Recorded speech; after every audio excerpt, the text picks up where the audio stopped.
Muli ay maligayang araw ng Panginoon sa bawat isa. Ito po ay hindi lamang po basta-basta linggo. Ito po ay araw po ng Panginoon na ating pong kinikilalang tinatag ng ating Panginoon para tayo po ay magsama-sama. At ngayon po, ang ating pong pag-aaralan, again, we're following the pattern of Heidelberg Catechism, and right now we're on Lord's Day number 30. Yan, sa inyo pong mga bulletin, meron po dyan mga kopya ng ating pong catechism. Yan, sa likod po, makikita nyo po. Mamaya po ay babasahin po natin.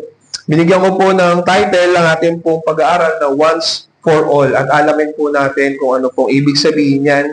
Sa ngayon po ay makibukas po ay sa akin sa ating pong scripture text sa Hebrews chapter 9 verses 24 to 28. Hebrews chapter 9 verses 24 to 28, ito po ang sinasabi. Sapagkat si Kristo ay hindi pumasok sa sanktuaryo na ginawa ng mga kamay ng tao na mga kahalintulad lamang ng mga tunay na bagay, kundi sa mismong langit, upang dumulog ngayon sa harapan ng Diyos para sa atin. Hindi upang ihandog na paulit-ulit ang kanyang sarili, gaya ng pinakapunong pari na pumapasok sa dakong banal taon-taon na may dalang dugo na hindi mula sa kanya. Sapagkat kung gayon ay kailangan siyang paulit-ulit na maghirap mula pa ng lalangin ang sanlibutan. Subalit ngayon, minsanan siyang nahayag sa katapusan ng panahon para sa pag-aalis ng mga kasalanan sa pamamagitan ng pag-aalay ng kanyang sarili. At yamang itinakda sa mga tao ang mamatay na minsan at pagkatapos nito ay ang paghukom, ay gayon din naman si Kristo na inihandog na minsan upang dalhin ang mga kasalanan ng marami, ay magpapakita sa ikalawang pagkakataon, hindi upang harapin ang kasalanan, kundi upang iligtas ang mga sabik na naghihintay sa Kanya. Atin rin pong babasahin ang ating pong katekism. Yan, sa inyo pong mga bulletin. Babasahin ko po ang tanong at kayo po ang magbabasa ng sagot. Sige po. Ito po ang ating pong Heidelberg Catechism, Lord's Day 30, tanong number 80. Paano ba nagkakaiba ang banal na hapunan ng Panginoon sa misa ng Roman Catholic? Sagot?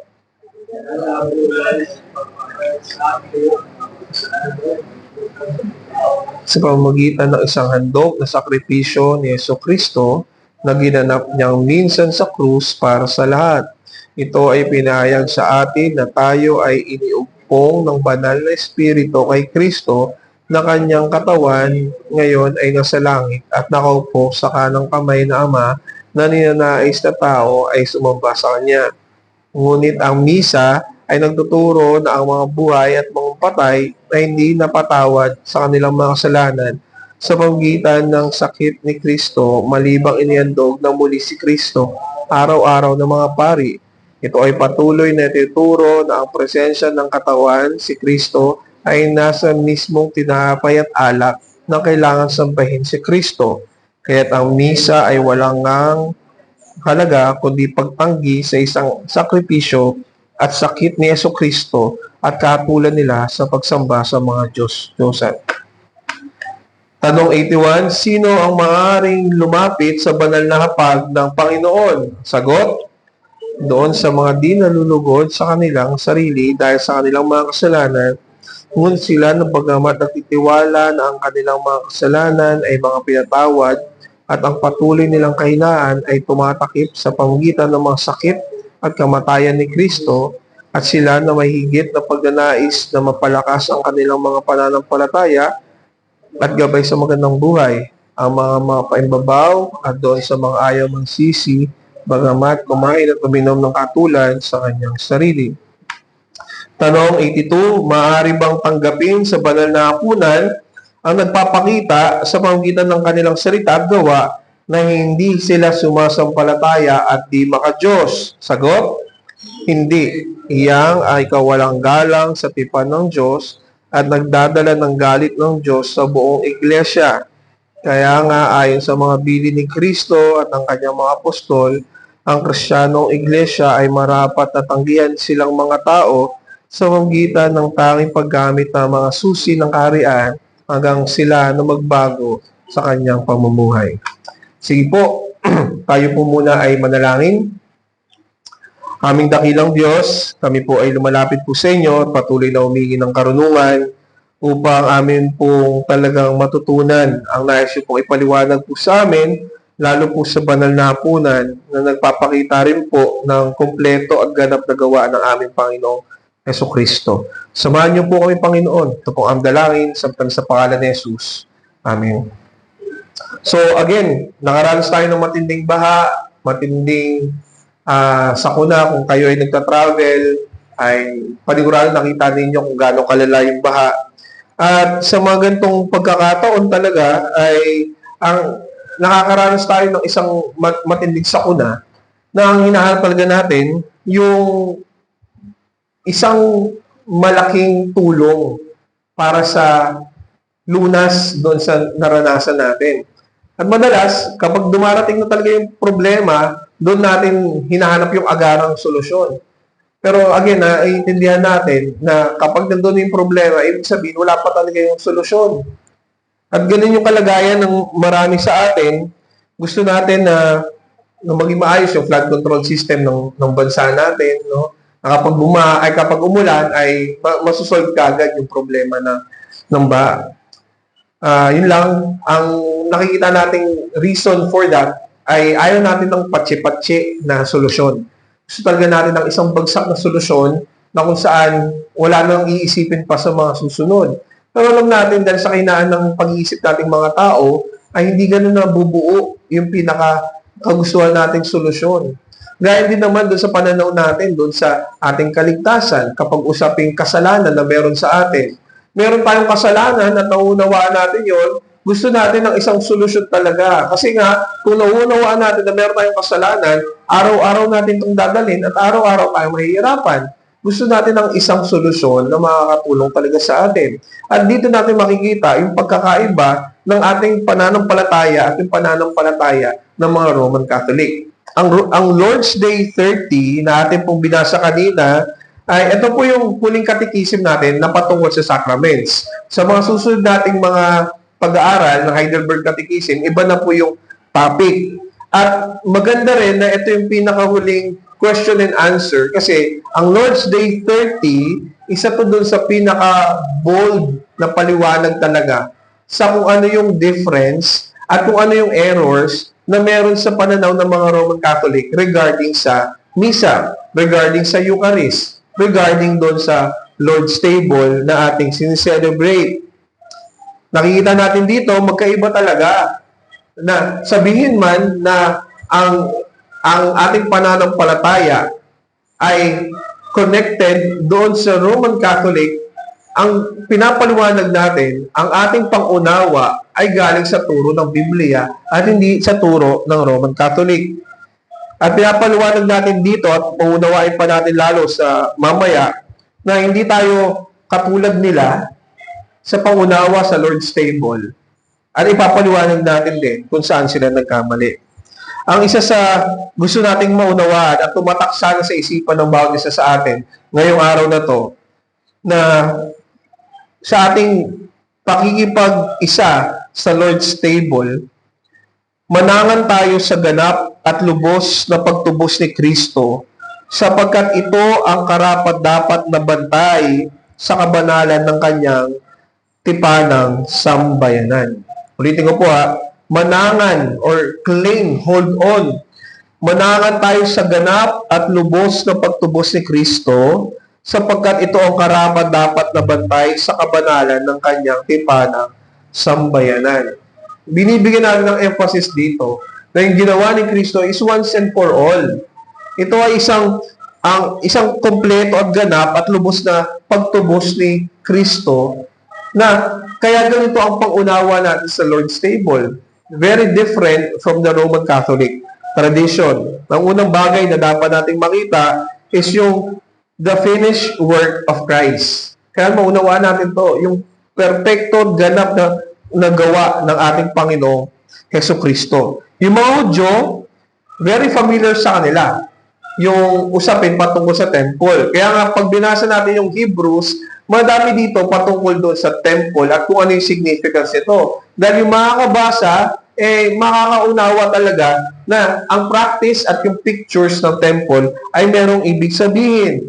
Sa temple, naunawaan nila every year and almost every day, yung great high priest kailangan pumasok sa Holy of Holies at kailangan niya mag-offer ng sacrifice sa Panginoong Diyos para kabayaran doon sa kasalanan ng mga tao doon sa Israel, sa community ng Israel. Alam nila to, ganito yung pinaka-practice. Ginagawa nila to regularly.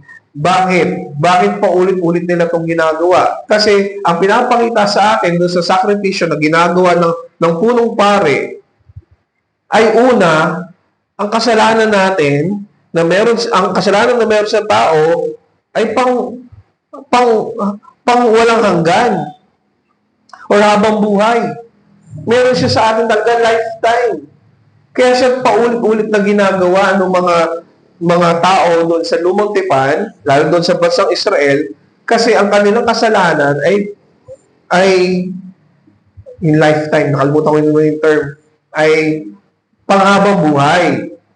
Yan. So, nililinaw yun ng ganong klaseng practice. Pangalawa, nililinaw din doon na yung mga tao ay kailangan nilang makita na itong ginagawa nila ay karapat-dapat na magtapos balang araw. And every time they are doing yung sacrifice, nililinaw sa kanila na hindi nyo yan matatapos kahit kailan sa sarili ninyong kapangyarihan. And again, ang nililinaw sa atin ng Hebrews, ang lahat ng mga ginagawa doon sa Lumang Tipan ay shadow lamang or anino ng isang katotohanan. At yun yung pinakita ng ating Panginoong Hesukristo. So again, they're looking forward doon sa pagdating ng great Messiah, ng tagapagligtas talaga, nung isang dakilang punong pare na siyang magsasakripisyo din para once and for all, abolish yung ganong klaseng pagsasakripisyo at mabigyan nila ng kasiyahan talaga ang Panginoong Diyos. Kasi tatandaan natin mga kapatid, ang kasalanan na ating ginawa ay hindi kasalanan lamang doon sa ating kapatiran. Ang kasalanan natin ay doon sa isang Diyos na pangwalang hanggan. So, ibig sabihin nito, ang kanyang galit ay pangwalang hanggan din. Paano mo ngayon mapapawalang galit yung puot na meron doon sa pangwalang hanggang Diyos? Kung ang sakripisyo mo ay pansamantala lamang, ang sakripisyo mo ay temporal lamang, ang sakripisyo na kinakailangan para sa isang pangwalang hanggang Diyos ay sakripisyong pangwalang hanggan din. So, ang pinapakita sa atin, pinapakita ng Diyos doon sa mga sacrifices na kanilang ginagawa, ay hindi sapat yung mga bagay na yan. Kapag tinuloy-tuloy nyo, ay habang buhay nyo rin siyang gagawin. Doon sa verse 24 ng Hebrews 9 na binasa natin, sapagkat si Kristo ay hindi pumasok sa sanktuaryo na ginawa ng mga kamay ng tao, ng mga kalintulad lamang ng mga tunay na bagay, kundi sa mismong langit, upang dumulog ngayon sa harapan ng Diyos para sa atin. Ito yung isang malaking assurance na binibigay sa atin ng ginawa ng ating Panginoong Hesukristo. Hindi siya pumasok sa temporal o gawang kamay lamang ng tao na templo, kundi mismo doon sa langit, sa presensya mismo ng Panginoong Diyos. Kaya again, hindi mo pwedeng gayahin yung ginawa ni Kristo. Yung tuwing mahal na araw, merong mga nagpapako dyan or kung ano man, no? Hindi kailanman makokopya o magagaya ng mga tao kasi iba ang ginawa ng ating Panginoong Hesukristo. Ang kanyang sakripisyo ay once and for all. Pumasok siya doon sa kaharian mismo ng Panginoong Diyos at doon ay nag-alay ng kanyang sarili. At nakakatuwa doon sa pag-alay ng Panginoong Diyos sa kanyang ginawa, hindi kailanman kailangan ng tao na tumakbo na. Kasi nga, sa harapan ng Diyos, kahit na anong kabutihan natin, makikita natin na tayo po ay makasalanan. At sa tuwing makikita natin na tayo ay makasalanan, delikado ang buhay natin. Kaya naman, sa tuwing lalapit ang tao sa Diyos, mapapansin niyo sa lumang tipan, takot sila. Takot dahil maaari silang mapuksa ng ating Panginoong Diyos dahil sa kanyang kabanalan. Pero ngayon, dahil sa ginawa ng ating Panginoong Jesucristo, sa kanyang pag-alay ng kanyang sarili, at sa pagpasok doon sa kaharian mismo ng Panginoong Diyos upang ialay ang kanyang sarili, tayo ay tinuring ng matuwid. Ito yung pinapaliwanag sa atin na tayo ay tinuturing ng walang kasalanan. Na para bang walang nangyaring kasalanan sa ginawa mo sa buhay mo. Ikaw ay tinuturing ng matuwid dahil lamang sa ginawa ng ating Panginoong Jesucristo. Before, nandun tayo sa kadiliman. Ngunit dahil sa ating Panginoong Jesucristo, nilipat niya tayo doon sa kaliwanagan. Yung Roman Catholic, ang tinuturo nila na ganito yung klase ng pag-iisip nila. Makikita niyo to doon sa Catholic Catechism. Ang pinapaliwanag nila na yung klase ng sakripisyo noong mga nakaraang panahon ay ginagawa ng mga pare at nagsasakripisyo sila ng paulit-ulit para sa kapatawaran ng mga kasalanan ng mga tao. Totoo naman, yun talaga nakita natin. Ang problema, ang kanilang paniniwala sa pagdating ng ating Panginoong Jesucristo bilang siya yung dakila at punong pare, yung pattern na ginawa ng mga pare ng mga unang panahon ay siyang pattern din na gagawin ng ating Panginoong Jesucristo. Ano yun? Araw-araw na pagsakripisyo. Ganun yung pag-iisip, ganun yung theology ng Roman Catholic. Ang iniisip nila, ito ay new series lang ng atoning sacrifice ng Panginoong Diyos. Kaya naman, ang kanilang paniniwala, kung ang Old Testament priest ay daily nagsasacrifice, then Jesus Christ needs to daily sacrifice Himself. Dito nanggagaling yung katuruan nila ng transubstantiation. Kasi kung si Kristo ang nagsasakripisyo ng kanyang sarili, di nararapat na yung katawan niya at kanyang dugo ay talagang maging present doon sa elements na ginagawa sa misa na kanilang ginagawa every Mass, di ba?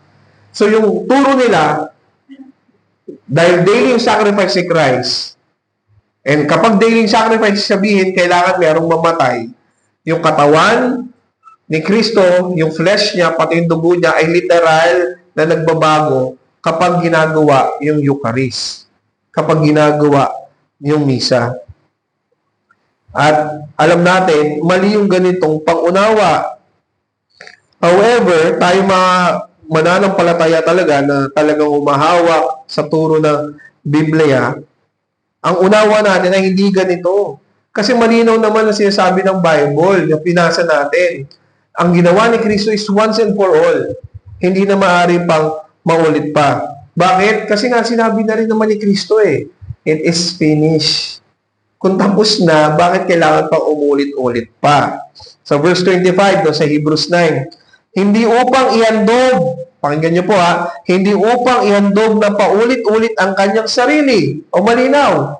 Yung mismo na yung Bible na sasabi, hindi upang ihandog na paulit-ulit ang kanyang sarili, gaya ng pinakapunong pari na pupasok sa dakong banal taon-taon na may dalang dugo na hindi mula sa kanya. Kaya ang paniniwala natin, mali ang katuruan nila patungkol sa misa, patungkol sa Eucharist. Ang paniniwala natin, ang tinapay ay nananatiling tinapay, ang wine ay nananatiling wine. Walang nagbabago sa substance, pero ang paniniwala natin, we are in the spiritual presence of the Lord. Meron tayong spiritual fellowship sa ating Panginoong Jesucristo. Ang dinideklara pa nga ng Catechism natin sa Heidelberg na binasa natin kanina, ay ito, pakinggan nyo Ang sabi, kaya't ang misa ay walang halaga. Walang halaga talaga yun. Kumbaga, kahit gawin nila yun, walang nadadagdag sa kanila. Kaya't ang misa ay walang halaga, kundi pagtanggi. Yun lamang. Kundi pagtanggi sa isang sakripisyo at sakit ni Jesucristo at katulad nila sa pagsamba sa mga Diyosan. So every time na ginagawa ng Roman Catholic ang kanilang Eucharist, ang kanilang misa, hindi sila nagdadagdag ng kaanumang kalakasan sa kanilang sarili, kundi dinidinay pa nga nila ang ginawa at perpektong ganap na gawa ng ating Panginoong Hesukristo. So, napakatapang nung gantong pananalita, pero ito yung kailangan nilang malaman din. At kailangan din natin maunawaan. Kailangan makita natin at makita din ng mga Roman Catholic na yung misa nila ay nakarely hindi doon sa ginawa ni Kristo, kundi doon sa performance na gagawin ng kanilang mga pare. Kasi nga, kung tapos na ang ginawa ni Kristo, pero ang tinuturo pa rin nila ay patuloy, unending sacrifice, ibig sabihin, nakadepende yung sakripisyo doon sa ginagawa ng pare, doon sa serbisyo ng pare. It makes it more about man than about the perfect work of Jesus Christ. Bakit? Ano yung focus nung Eucharist nila? Doon sa patuloy nating kasalanan, na para bang kulang ang ginawa ng ating Panginoong Kristo, na kailangan araw-araw gawin tong serbisyo ng pare. Kasi kung hindi gagawin ng pare, walang kaligtasan para doon sa mga umaaten ng misa. Pero hindi ganun yung turo natin, hindi ganun yung turo ng Biblia. Kompleto na ang ginawa ni Kristo. And every time we partake of the Lord's Supper, we are not just being reminded doon sa ginawa ni Kristo, kundi ito rin yung nagpapalakas sa atin at nagbibigay sa atin ng assurance doon sa kaligtasan na binigay niya sa atin. And it looks forward doon sa great banquet na balang araw ay kasama tayo doon sa isang malaking lamesa ng ating Panginoong Diyos. Pinapakita ng Lord's Supper yung kaligtasan na hindi kailangan i-secure ng sarili nating gawa para manatili, kundi isang kaligtasan na kumpleto. Kaya nga, kung tayo ay nasa Panginoong Hesukristo, tayo ay talagang ligtas. Kung magkamali tayo along the way sa ating journey dito sa mundo, magkasala tayo, hindi yung basihan para tanggalin ng Panginoon yung kaligtasan natin.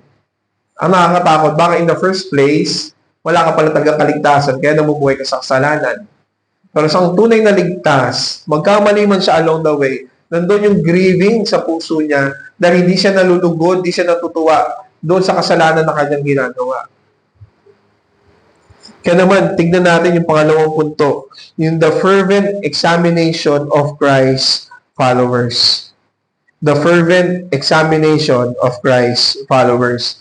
Yung nagsulat ng Hebrews, ang dinideklara niya ay meron mga tao na eagerly naghihintay sa pagbabalik ng Panginoon. Sa verse 28, ay gayon din naman si Kristo na inihandog na minsan upang dalhin ang mga kasalanan ng marami, ay magpapakita sa ikalawang pagkakataon, hindi upang harapin ang kasalanan, kundi upang iligtas ang mga sabik na naghihintay sa Kanya. Naalala ko yung isang kaibigan, nakwento ko na yata. Nag-aalala siya dahil ang dami ng gera. Kaya iniisip, ito na talaga yung propesiya, paparating na talaga yung Panginoon. Nakakatakot, mga ganun siya. Na parang, ang sabi mo sa kanya, nakakatakot yan sa mga wala sa Panginoon. Pero sa isang mananampalataya, ito yung inaabangan natin, yung pagbabalik ng Panginoon. Kaya kung meron mong pagtupad sa mga propesiya, seemingly, di malugod tayo kasi ibig sabihin, anytime soon, yung inaabangan natin ever since ay nandito na.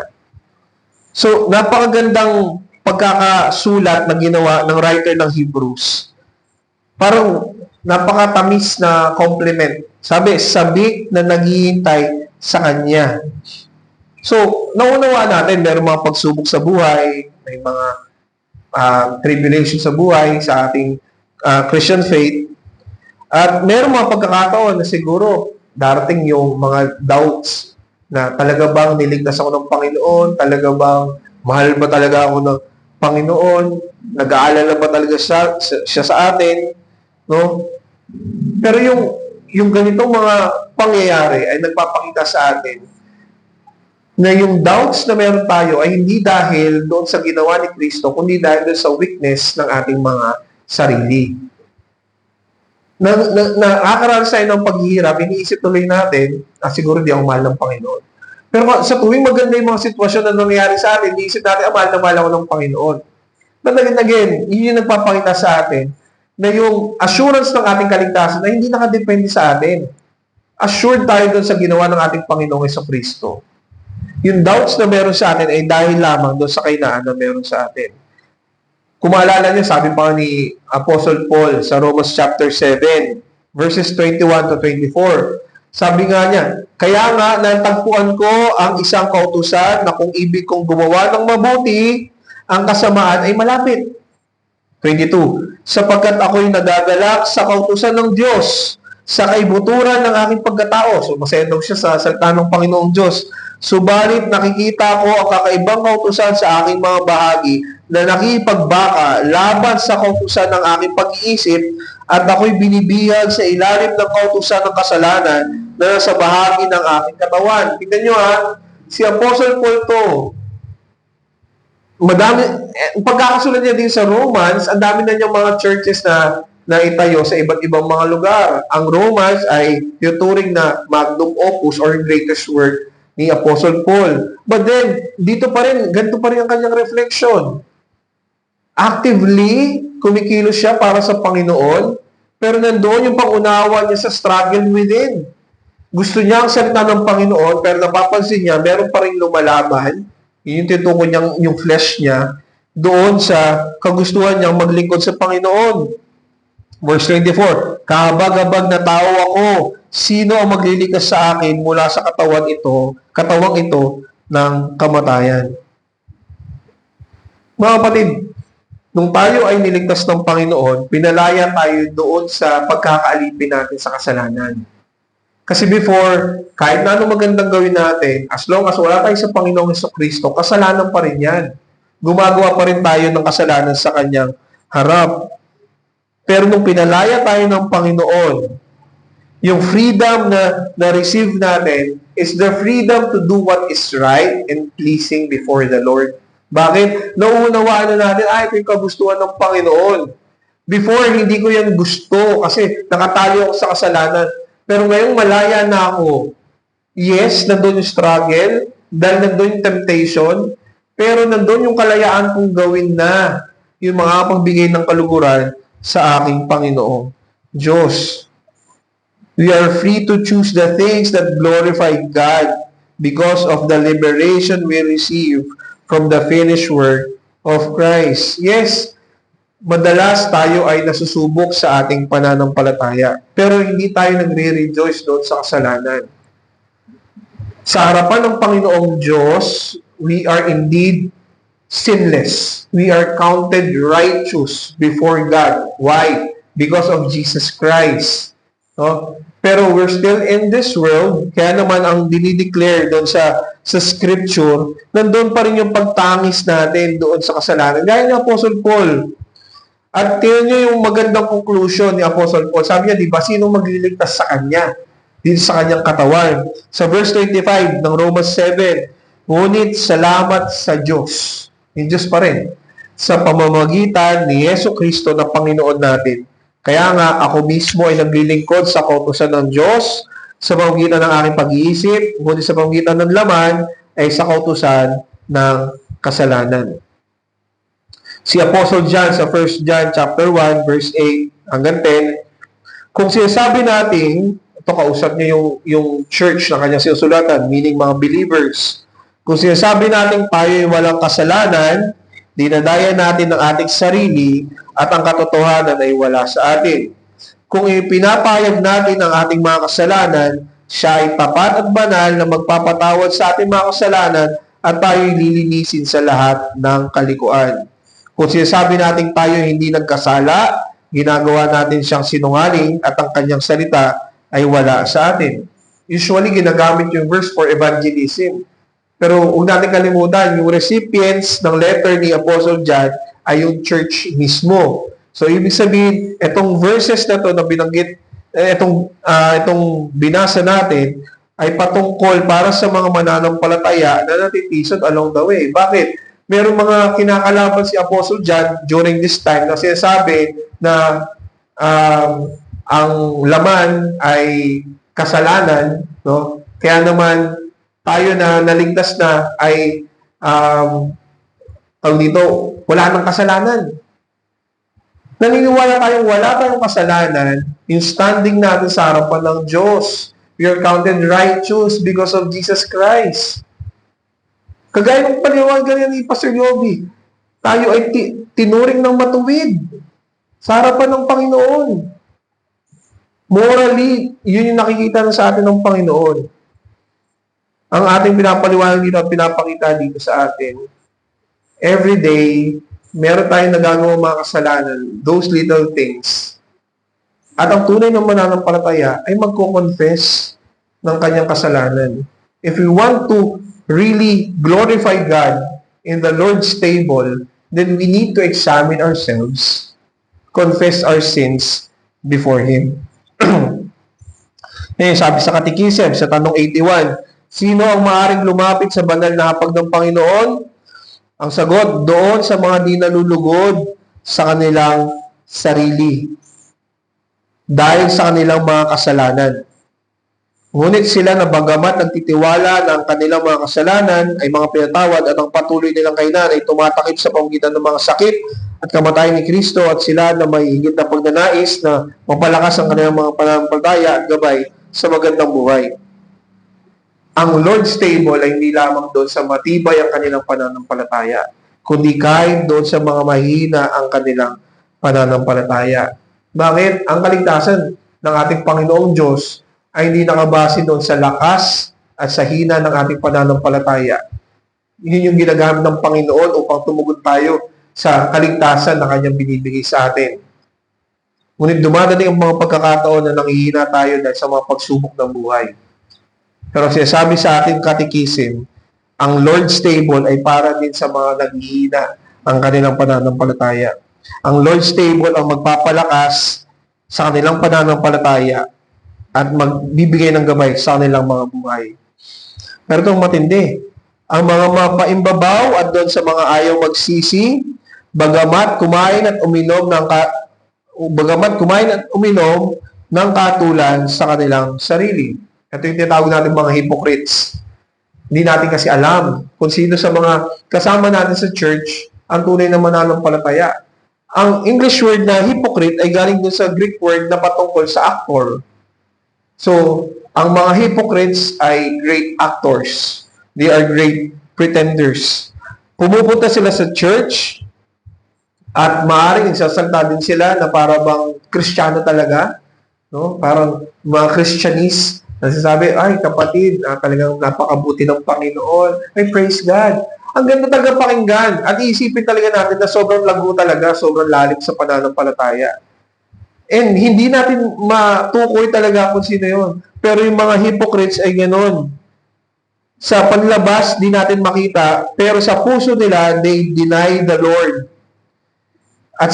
And every time yung mga hypocrites na nakipartake sa Lord's table, nagbibigay lamang sila ng judgment sa kanilang mga sarili every time they partake of the Lord's Supper. Bakit?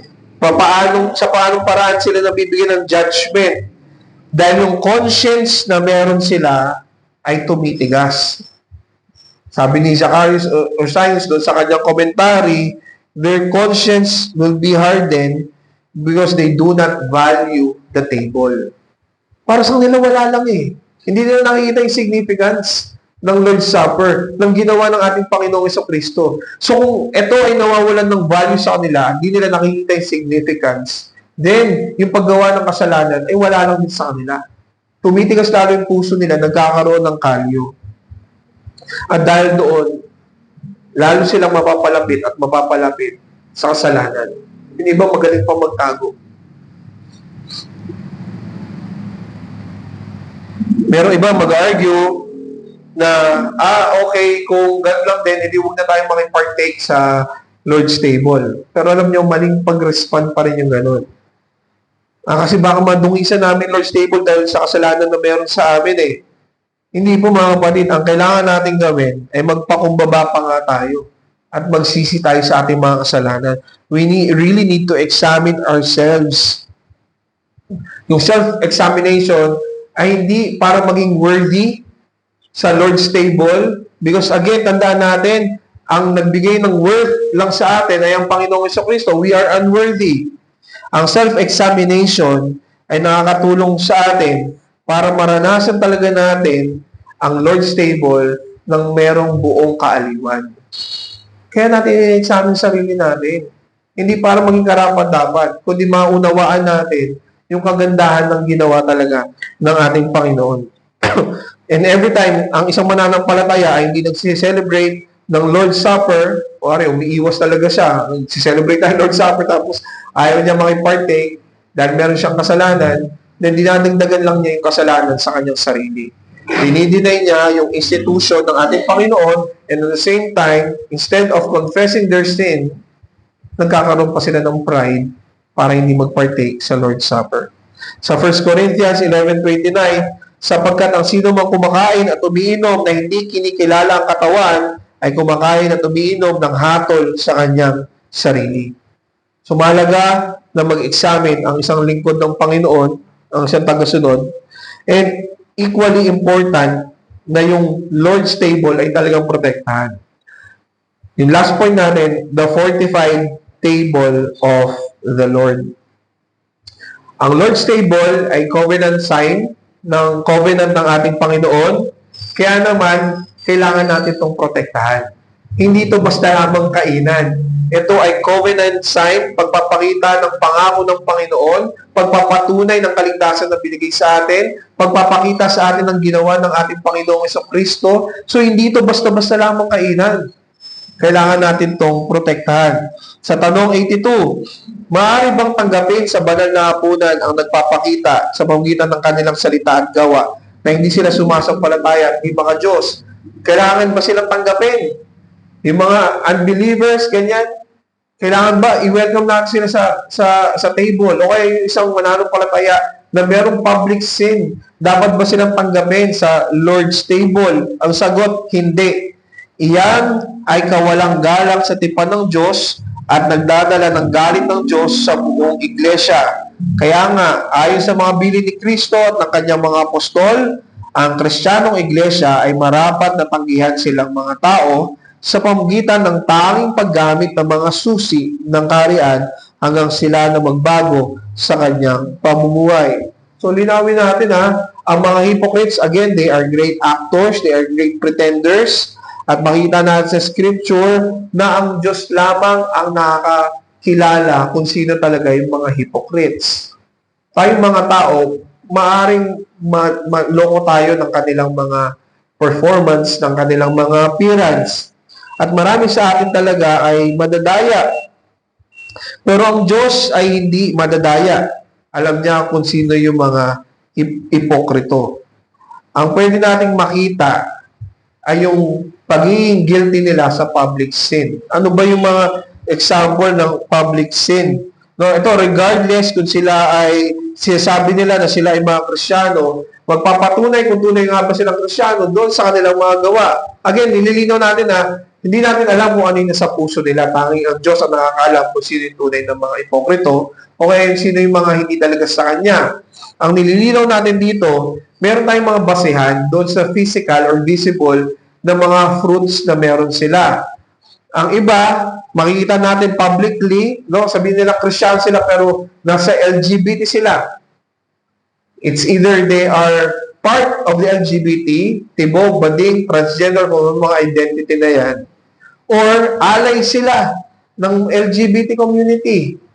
Publicly, malalaman mo yun eh. Kapag gano'n, hindi sila welcome sa Lord's table. Hindi dahil unloving yun, kundi dahil ang focus ng ating Lord's table is not us. We are again nourished by the Lord's table, pero the Lord's table is the Lord's table. Ito ay sa Panginoon. Yung mga sexual immorality. Meron akong nalaman na isang iglesia na yung pastor ay meron pang kabit. Tapos, yung kabit ay nandun din sa church. Tapos, nabuntis din niya yung kabit niya. Sinampal na rin sila ng kaso ng tunay na asawa. Pero naglilingkod sa church. Public display of sin na yun. Bakit mo hayaang tumayo sa harapan? Ano ang ituturo niya sa iglesia? Tapos siya pa mag-administer. Hindi karapat dapat yon sa harapan ng Panginoon. Kahit na anong justification na nagmamahalan lang naman kami. Ay hindi, mga kapatid. Mali yung pang-unawa nila sa pagmamahal. Yung iba, may family abuse. Yung iba, matindi magsinungaling. No? Hindi sila dapat makipartake sa Lord's table. Gaya ng sinasabi ng Katikisim, hanggang sila na magbago sa kanyang pamumuhay. Kailangan nilang madisiplina at talagang ipakita nila yung pagbabago ng kanilang mga buhay. Ito yung sinasabi ni James doon sa kanyang sulat. Meron silang pananampalataya pero hindi nakikita sa kanilang gawa. At ano yung conclusion doon? Faith without works is what? Dead. Patay yung kanilang pananampalataya. Walang silbi. So, ine-expect sa lahat ng mga lumalapit at nangipartake sa Lord's table na talagang sinurrender nila yung buhay nila sa Panginoong Diyos. Nung tinatag ni Kristo ang Lord's table, sino yung mga kasama niya? Yung mga disciples. Pero magtatanong, nandoon ba si Judas? Pag tinignan natin yung chronological order, nung pagkabigay ng tinapay ng Panginoong Jesucristo kay Judas, after nun, umalis si Judas, and then, saka binigay ng Panginoong Jesucristo yung institution doon sa Lord's table. Therefore, ang lahat lamang nandoon sa Lord's table ay mga tunay na lingkod ng Panginoon. Hindi maaari ang mga wala sa Kanya. Sipin nyo na lamang yung isang family dinner. Pag kumakain kayo, siguro yung tatay ninyo ay ayusin yung hapagkainan, hinahanda niya yan para sa kanyang kapamilya. Hindi para sa isang stranger sa labas. Ang hapagkainan sa isang pamilya ay para lamang doon sa pamilyang iyon. Kung meron nagkiklaim na part sila ng family, pero ayaw kilalanin yung authority ng ama o kaya sumunod sa pamamalakad sa household, then yung pag-join nila sa hapagkainan ng isang pamilya ay magbibigay lamang ng dishonor sa pamilya mismo at doon sa head of the family. Similarly, sa ating Lord's table. Kung ang isang nagpapakilalang makikipartake sa Lord's table ay ayaw magsuko ng kanilang buhay sa Panginoon, bakit mo sila i-welcome sa Lord's table? This is not just a religious ritual. This is fellowship with the Lord. And we're looking forward to that great banquet one day. At sa isang hindi mananampalataya, para makisalin doon ay nagbibigay ng dishonor sa ginawa ng ating Panginoong Jesucristo at sa kanyang pamumuno. Mga kapatid, again, the Lord's table is the Lord's table. Siya yung may-ari, hindi tayo. Kaya naman siya yung nagdi-decide kung sino ang karapat-dapat na kumain kasama niya. Hindi po tayo. Sa tuwing lalapit tayo sa Lord's table, tanungin po natin yung mga sarili natin. Do you come as one who is truly in Christ? Talaga bang nasa Panginoong Jesucristo ka? O isa ka lamang bisita na ang gusto mo lamang ay makakain para sa physical needs? O habol mo lamang yung mga benefit ng hindi nagsusuko ng buhay? I-examine natin yung mga puso natin. Kung si Kristo ay visibly nasa Lord's table every time we partake of it, may expose ba tayo at mahihiya dahil hindi pala talaga tayo kasama doon sa table? Or mararamdaman ba natin na talaga tayo ay welcome dahil parte tayo ng pamilya ng ating Panginoon? Mga kapatid, galangin at i-honor natin ang banal na hapunan ng ating Panginoong Diyos at bigyan siya ng kaluwalhatian. Tayo po'y manalangin. Aming dakilang Diyos, kami po'y nagpapasalamat sa pagtatagpo ng banal na hapunan na nagpapakilala din po sa amin kung sino po talaga ang nasa inyo at nagbibigay linaw po sa amin sa kung ano po ang inyo pong ginawa. At kami po ay nagpapasalamat dahil kami po ay inyo pong tinanggap Kaya Panginoon, may we be reminded to really examine ourselves and to really confess our sins, to humble ourselves and to surrender our lives to you. Lord, turuan niyo po kami na talaga magtiwala po sa ginawa ng aming Panginoong Jesucristo. And every time we partake of the Lord's Supper, may we be reminded of the work of Christ. May we really feel the spiritual fellowship we have with the Lord. And may we long for that day to dine with you in that great feast. Lord, thank you sa salita po ninyo. Ito po ang dalangin sa pangalan ni Jesus. Amen. Ngayon po ay awit po tayo.